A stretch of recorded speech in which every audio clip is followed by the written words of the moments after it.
这个卖花的花市，这几天看花买花的人嘛加真多。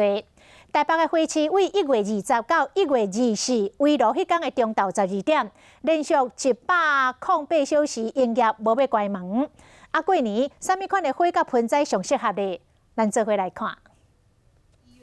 有紫色花，也有黄色的、红色的、柑仔色，各种的花卉盆栽，摆伫长桌啊，增加过年的喜气。这个盆栽拢有特别设计过，后面将伫过年时会当直接买回去厝，放伫厝内带来好运。像这盆金钱树，就代表带来钱财；也有旺来花嘛，表示好运旺旺来。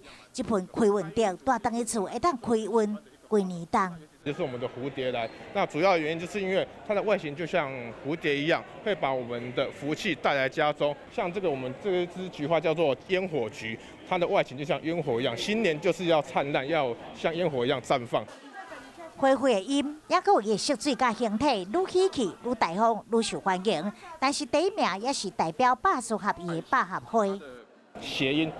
百事合意，百合百事合意，所以新年我们百合也是第1名 No.1 的花种。那它的颜色，大香灯啊，清香味，可以加做上热门的过年花景。台北花市嘛，为着过年延长营业的时间，甚至对后礼拜1月20的0点开始，到这个1月24，也就是围罗梅中昼，连续108点钟拢无休，互民众会当利用过年前布置，增加厝内年节的气氛。